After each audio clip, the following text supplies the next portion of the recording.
Oke, assalamualaikum warahmatullahi wabarakatuh. Selamat pagi anak-anakku, siswa-siswi SMA Negeri 1 Cabai Gebang.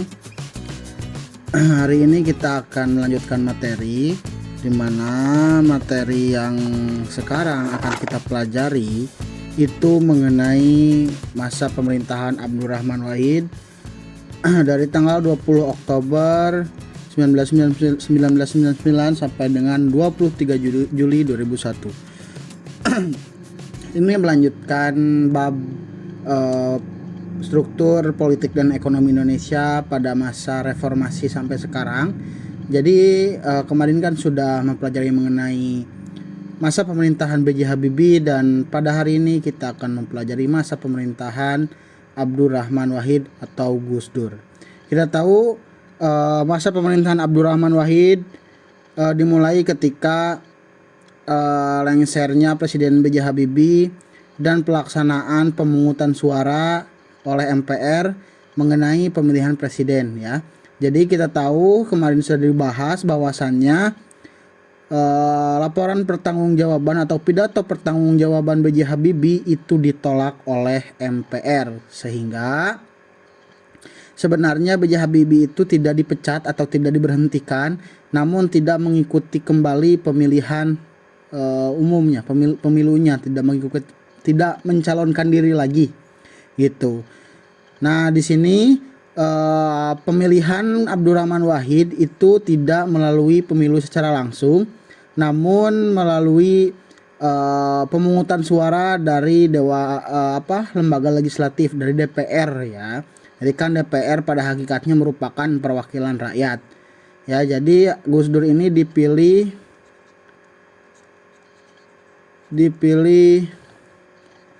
melalui pemungutan suara oleh DPR. Nah, seperti itu, ya. Tidak melalui pemilihan langsung. Selanjutnya kita masuk ke kondisi politik. Oh iya, Gus Dur ini harus kalian tahu menjadi presiden diusung oleh partai-partai Islam, ya, partai-partai Islam seperti PKB, P3, ya, dan lain-lain.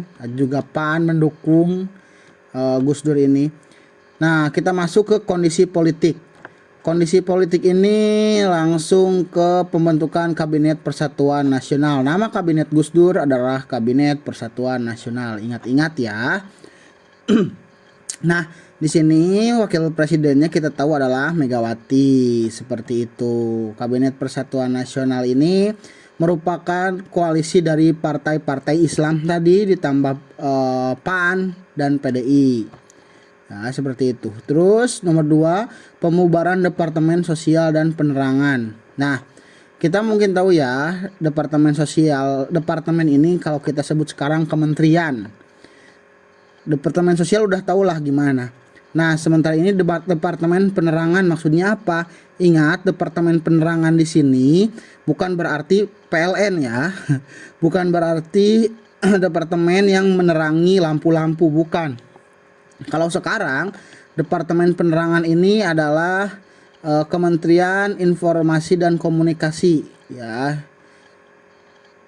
Kementerian Informasi dan Komunikasi. Jadi kenapa dibubarkan Departemen Sosial? Alasan pembubaran dari kedua departemen ini, yang pertama adalah perampingan struktur, ya, pemerintahan. Jadi dirampingkan lagi strukturnya, gitu. Lalu selain perampingan struktur ini, dua departemen ini dianggap rawan korupsi, rawan KKN lah, ya, rawan KKN. Selain itu, selain rawan KKN, Departemen Penerangan ini merupakan alat politik dari Orde Baru. Kok, Pak, bisa jadi alat politik? Jadi Departemen Penerangan dulu ini digunakan untuk menekan media massa, apalagi media-media oposisi, gitu, ya. Jadi makanya ketika zaman Orde Baru kebebasan pers itu dibatasi, diakibatkan salah satunya oleh sumbangsih dari Departemen Penerangan, makanya dibubarkan. Nah, seiring pembubaran dua departemen ini, nanti ada lagi dibentuk Departemen Eksplorasi Laut. Nah, kenapa sih Departemen Eksplorasi Laut? Karena laut Indonesia yang kaya belum diperhatikan. Ya. Gus Dur melihat banyak sekali potensi yang ada di bidang maritim atau bidang kelautan di Indonesia. Gitu. Contohnya misal ada pariwisatanya, ya, terus ada apa? Misalnya ikan, udang, ya seperti itu. Banyak sekali sumber daya alamnya di laut ini. Sehingga diperlukanlah pembentukan Departemen Eksplorasi Laut yang nanti diubah nama menjadi Departemen diubah menjadi DKP, Departemen Kelautan dan Perikanan, nanti diubah namanya ya. Selanjutnya adalah amandemen Undang-Undang 1945 pada tanggal 18 Agustus tahun 2000. Berarti ini adalah amandemen kedua ya, amandemen kedua. Amandemen pertamanya sudah dilaksanakan di zaman B.J. Habibie. Nah, di zaman Gus Dur ini amandemen kedua mengenai perbaikan susunan pemerintahan. Jadi, susunan pemerintahannya ini lebih ke desentralisasi. Bahwasanya susunan pemerintahan ini terdiri dari pemerintah pusat, lalu pemerintah provinsi, dan pemerintah kabupaten atau kota ya. Jadi gitu. Jadi dibagi 3 seperti sekarang. Lalu ada penyelesaian kasus KKN pada masa Orde Baru. Nah, di sini yang menyeret Presiden Soeharto ya. Mantan Presiden Soeharto dan keluarganya. Keluarga Cendana. Nah, hasilnya apa? Hasilnya penyelesaian kasus ini menyatakan bahwasannya Soeharto itu menjadi terdakwa sehingga dijadikan tawanan kota dan dilarang berpergian ke luar negeri. Seperti itu. Lalu yang selanjutnya adalah upaya penyelesaian separatisme daerah. Separatisme daerah ini apa? Pemberontakan daerah. Khususnya zaman Gus Dur ini sebenarnya bukan zaman Gus Dur aja, dari zaman Soeharto. Ini ada GAM, Gerakan Aceh Merdeka, dan OPM, itu Operasi Papua, Organisasi Papua Merdeka, maaf ya. GAM ini di Aceh, OPM ini di mana? Di Papua, seperti itu ya. Kedua organisasi ini berusaha Gus Dur berusaha agar menyelesaikan masalah ini, masalah separatisme ya di Aceh. Gus Dur berusaha untuk memberikan referendumnya bukan kemerdekaan ya, tapi referendum otonomi seluas-luasnya. Sementara untuk OPM, Gus Dur mencoba bermusyawarah dengan pihak-pihak yang dianggap penting dan terlibat di dalam OPM ini, seperti itu. Namun nanti penyelesaian kedua organisasi ini atau separatisme daerah ini di Aceh dan di Papua nanti diselesaikan pada masa SBY ya, bukan pada masa Gus Dur. Belum selesai berarti ini, tapi sudah berupaya. Nah, seperti itu keadaan politiknya, politik dan hukum mungkin ya. Lalu ada kondisi ekonominya. Nah, pada pemerintahan Gus Dur, kondisi ekonomi Indonesia membaik. Laju pertumbuhan PDB Indonesia, PDB ini apa? PDB ini adalah tingkat harga ya, harga barang, pertumbuhan harga barang dan jasa yang diproduksi oleh negara gitu. Jadi pertumbuhan harga, naik harga atau tidaknya gitu. Indonesia, koreksi saja ya kalau salah tanya saja Nanti lebih baik ditanyakan lebih jelasnya ke guru ekonomi seperti itu. Indonesia menuju ke arah yang positif. Ya, bahkan laju pertumbuhan ekonomi Indonesia hampir mencapai 5%. Harus kalian ketahui pada masa B.J. Habibie bahkan pada masa Soeharto itu -3 ya pertumbuhannya. Tidak bertumbuh malah ya, berkurang. Nah, zaman Gus Dur ini 5% tumbuhnya. Kenapa? Dianggapnya Gus Dur ini punya pendekatan yang baik gitu, pendekatan yang memang pro rakyat. Gus Dur menaikkan gaji pegawai negeri hampir 3 kali lipat dan menghapus bunga pada pinjaman petani dan UMKM.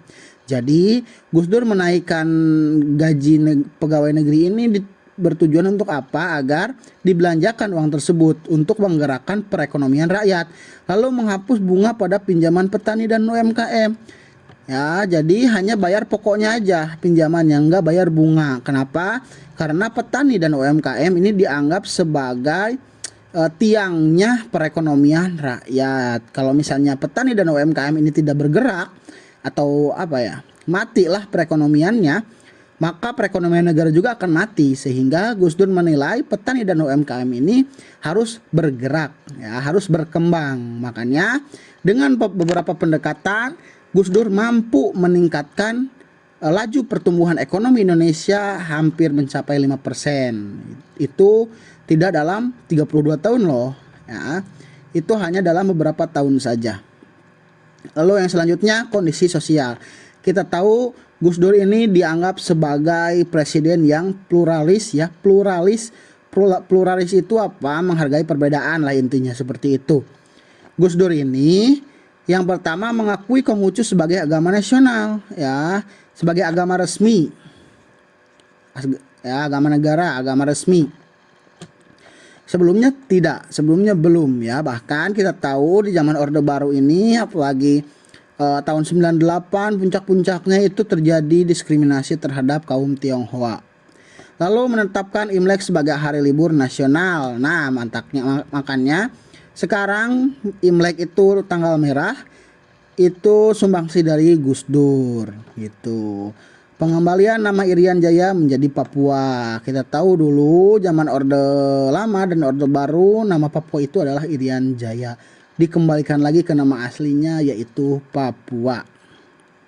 Lalu ini yang agak panjang, berakhirnya pemerintahan Gus Dur. Bagaimana sih Gus Dur bisa pemerintahan Gus Dur bisa berakhir? Kan Gus Dur berhasil meningkatkan perekonomian, katanya berhasil menjadikan Indonesia stabil. Ya, bahkan Gus Dur itu kan pluralis ya, bisa menghargai perbedaan. Namun gini ya, ingat di Gus Dur ini punya masalah terhadap ketidakharmonisan ya dengan DPR dan menteri-menterinya. PN 2. Ketidakharmonisan antara Gus Dur, DPR serta menteri-menterinya ini diakibatkan beberapa hal. Ya, jadi Gus Dur ini dianggap sebagai presiden yang kontroversial. Ya, presiden yang banyak mengeluarkan kebijakan-kebijakan yang kontroversi itu. Karena apa? Yang pertama, keinginan Gus Dur nih, upaya pencabutan TAP MPRS nomor 25 tahun 1966 tentang larangan Partai Komunis Indonesia dan penyebaran paham Marxisme dan Leninisme. Ingat, dulu ketika pergantian Orde Lama ke Orde Baru itu MPRS menetapkan bahwasannya Partai Komunis itu dilarang ada di Indonesia dan penyebaran paham Marxisme dan Leninisme ini dilarang juga. Namun Gus Dur ini ingin mencabut TAP MPR tersebut sehingga menimbulkan banyak sekali protes. Ya, bahkan kalau kalian harus tahu nih, kalau kalian pernah mendengar, Gus Dur ini ingin membebaskan atau memberikan kesetaraan terhadap orang-orang yang dulunya terlibat PKI ya. Kalau ingat, bukan hanya orang-orang yang terlibat PKI tapi juga keluarganya. Nah, Gus Dur ini ingin membebaskan pandangan buruk tersebut bahwasannya dosa nenek moyang atau dosa kakek orang tua ya atau ibu bapaknya itu bukan dosa anak-anaknya gitu. Lalu yang kedua ada upaya pembukaan hubungan perdagangan dengan Israel. Nah, ini yang kontroversi juga. Kita tahu Israel ini adalah negara yang menjajah Palestina ya. Bahkan sampai sekarang yang mencaplok wilayah Palestina. Semakin kecil Palestina ini karena Israel. Karena keserakahan Israel, sehingga hal ini menyebabkan banyak juga protes bahkan dari partai-partai yang mendukungnya. Ya, partai-partai ini yang sebelumnya mendukung Gus Dur menjadi presiden malah berbalik.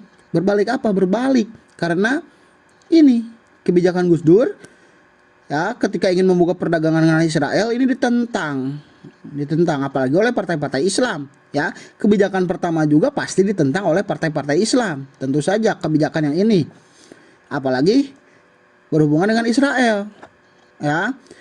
Nah, hal ini menyebabkan juga kepercayaan rakyat terhadap Gus Dur ini menurun. Nah, menurun.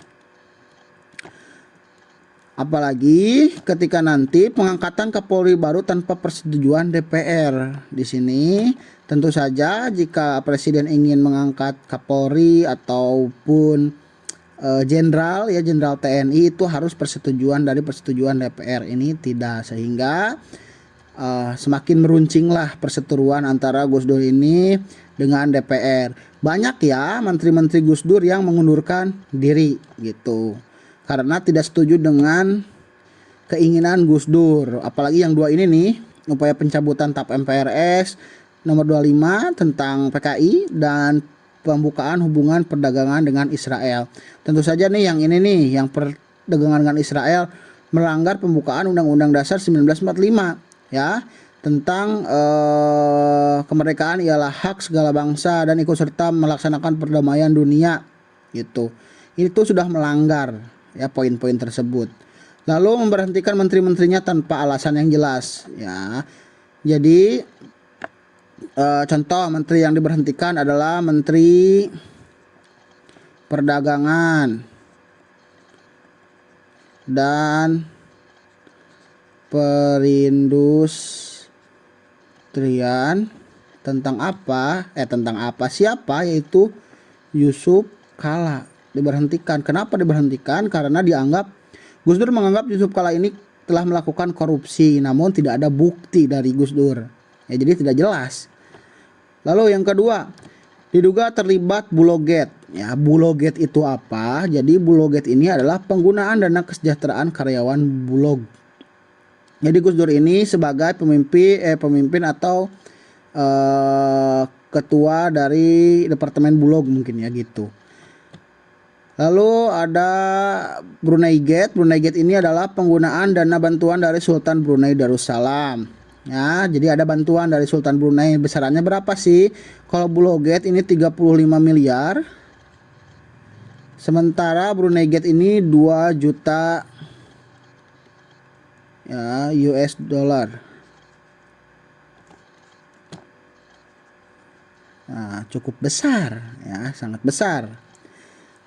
Nah, hal ini menyebabkan tadi kepercayaan rakyat terhadap Gus Dur itu menurun drastis ya, sehingga DPR karena kasus ini Gus Dur diduga terlibat ke dalam Buloget dan Brunei Gate ya, dianggap terlibat, sehingga DPR membentuk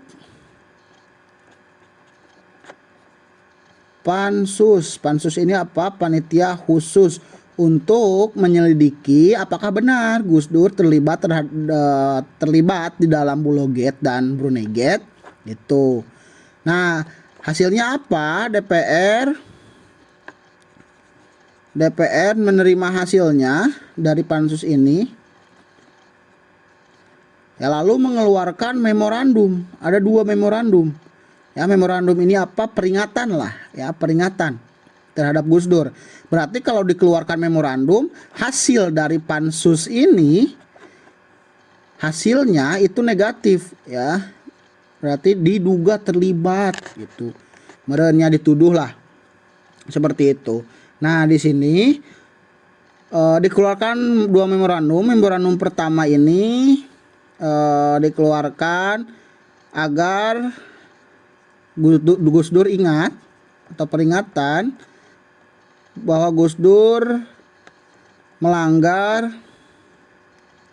Sumpah Presiden,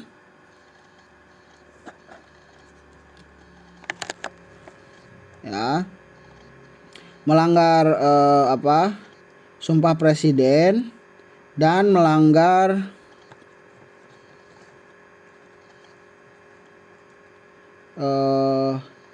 TAP MPR nomor 9 ya, 11 nomor 11 tahun 1998 mengenai penyelenggaraan negara yang bebas KKN.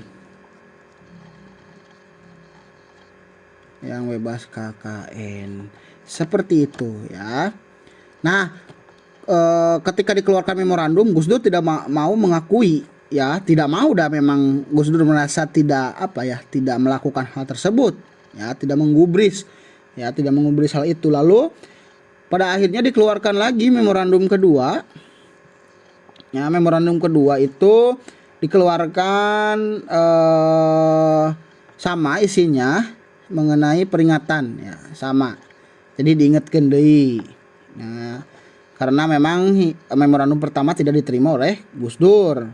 Pada akhirnya ketahuan hasilnya ketika nanti Jaksa Agung